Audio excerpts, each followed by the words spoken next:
Sir ನಮಸ್ಕಾರ. ನಮಸ್ಕಾರ sir, ಹೇಗಿದ್ದೀರಿ? ಚೆನ್ನಾಗಿದ್ದೀವಿ ಸರ್. ಏನ್ ಸರ್ ನಿಮ್ಮ ಹೆಸರು? ನನ್ನ ಹೆಸರು ಶ್ರೀಕಾಂತ್ ಅಂತ. ಓಕೆ ಸರ್, ಇದು ಏನ್ ಸರ್ ಇದು ಆಕ್ಚುಲಿ? ಸರ್ ಇದು ತೆಂಗಿನ ಮರದ ನೀರ ಅಂತ. ನೀರ ಅಂದ್ರೆ ಏನು ಅಂತ ಅಂದ್ರೆ ತೆಂಗಿನ ಮರದ ಹೊಂಬಾಳೆಯ ರಸ. ಇದನ್ನ ನೀರ ಅಂತ ಕರೀತಾರೆ.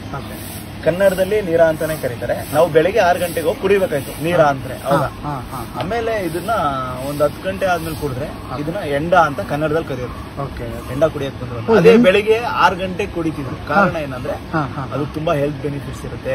ನೀರ ಕುಡಿಯೋದ್ರಿಂದ 48 ದಿನ ಅದಕ್ಕೆ ದ್ರಾಕ್ಷಿ, ಗೋಡಂಬಿ, ಬಾದಾಮಿ 48 ಗಡಿಗೆ ಕಟ್ಟೋರು. ಕಾರಣ ಏನಂದ್ರೆ ಒಂದು ಗಡಿಗೆಗೆ ಏನಾಗುತ್ತೆ ಅಂದ್ರೆ, ಈಗ ಒಂದು ಗಡಿಗೆನೆ ಮತ್ತೆ ರಿಪೀಟ್ ಮಾಡಿದ್ರಿ ಅಂದ್ರೆ, ಈಗ ಒಂದ್ಸತಿ ನೀರ ಬಿದ್ದಿರುತ್ತಲ್ಲ, ಮತ್ತೆ ಅದು ಬ್ಯಾಕ್ಟೀರಿಯಾ ಇರ್ತದೆ, ಮತ್ತೆ ಬಿಳ ನೀರನ್ನು ಉಳಿಯಾಗುತ್ತೆ ಅನ್ನೋ ಕಾರಣಕ್ಕೆ 48 ಗಡಿಗೆಗೆ ದ್ರಾಕ್ಷಿ, ಗೋಡಂಬಿ, ಬಾದಾಮಿ ಇವನ್ನೆಲ್ಲ ಹಾಕ್ಬಿಟ್ಟು ಕಟ್ಟೋರು.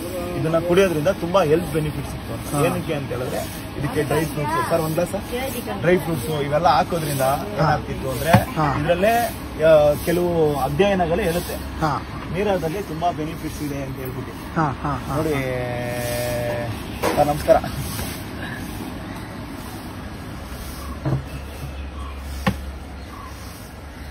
ಕೆಲವು ಅಧ್ಯಯನಗಳು ಏನ್ ಹೇಳುತ್ತೆ ಅಂದ್ರೆ, ನೀರ ಮೇಲೆ ಕೆಲವು ಟೆಸ್ಟಿಂಗ್ಗಳಾಗಿದೆ.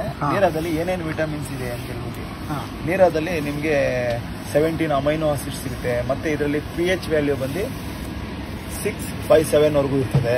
ಅದು ತುಂಬಾ ನಮ್ಗೆ ಆರೋಗ್ಯಕ್ಕೆ ಒಳ್ಳೇದು. ಆಮೇಲೆ ಇದು ಈ ಹನಿನ ಇದನ್ನ ನೀರ ಅಂತ ಕರೀತಾರೆ. ಹೊಂಬಾಳೆ ರಸ.